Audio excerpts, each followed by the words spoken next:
তো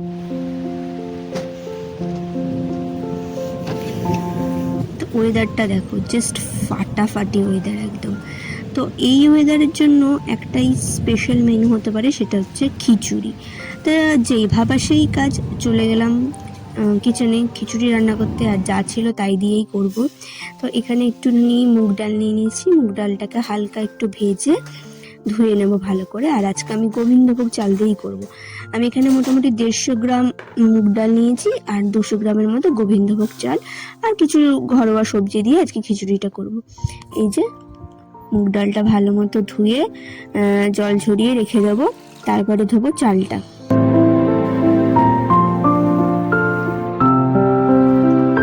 তো এবার চালটাও ভালো মতো ধুয়ে জল ঝরাতে রেখে দেবো। আর এখানে আমি কিছু সবজি কেটে নিচ্ছি, যেমন বললাম সব ঘরোয়া সবজি, যেহেতু সাডেন প্ল্যান, তো ঘরে যা যা ছিল তাই দিয়েই করব। তো ঝটাপট করে সবজিগুলো কেটে নিই।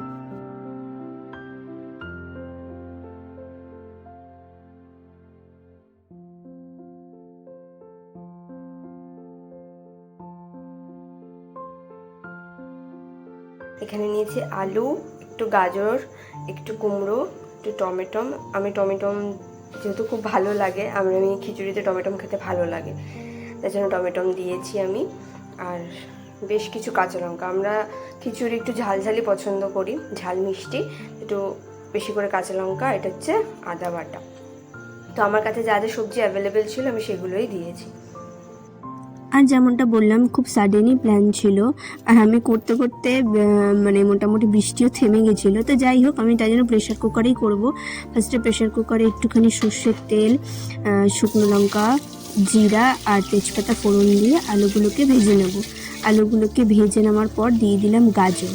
গাজরটাকে ভালো মতো হালকা ভেজে নেব, তারপরে কুমড়ো দিয়ে ভাজবো। তারপরে পরিমাণ মতো একটু হলুদ আর একটু নুন দিচ্ছি, নুন দিয়ে ভালো মতো এটাকে ভাজবো। তারপরে এটা একটু ভাজা ভাজা হলে দিয়ে দেবো আমি কেটে রাখা টমেটো আর কাঁচা লঙ্কা।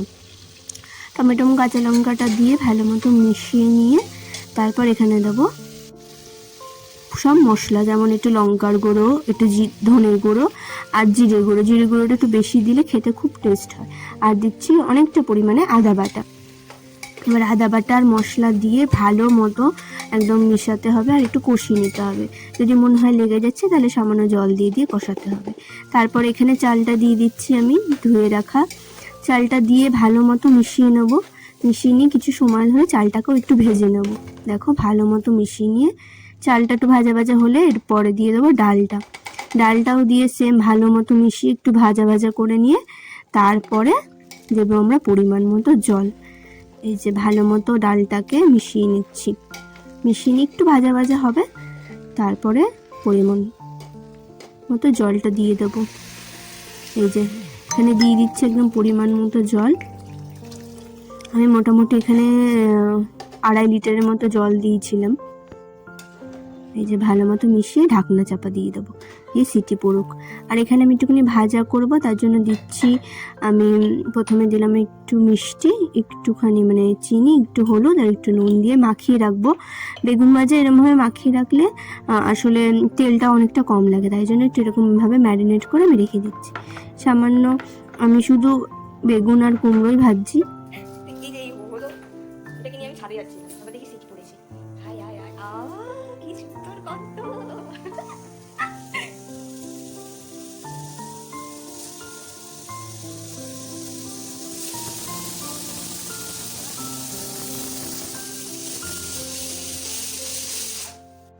তো ঢাকনা খুলে নিয়েছি, এটা এখন একটু বাকি আছে হওয়া।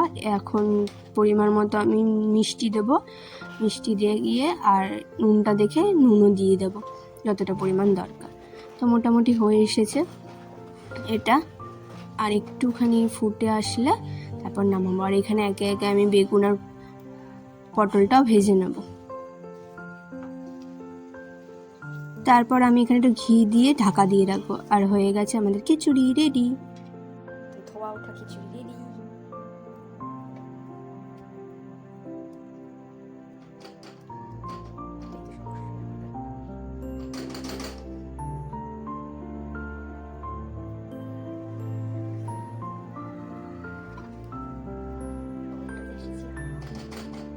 ভাবিনি যে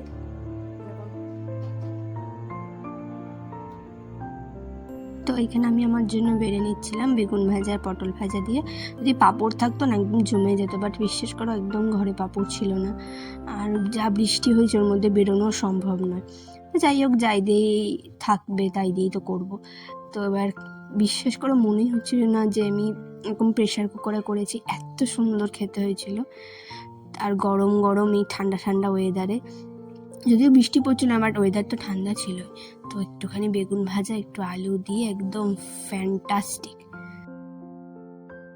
তো চলো আমি খাবারটা এনজয় করি, দেখা হচ্ছে অন্য একটা ভিডিওতে। সবাই ভালো থেকো, সুস্থ থেকো, টাটা।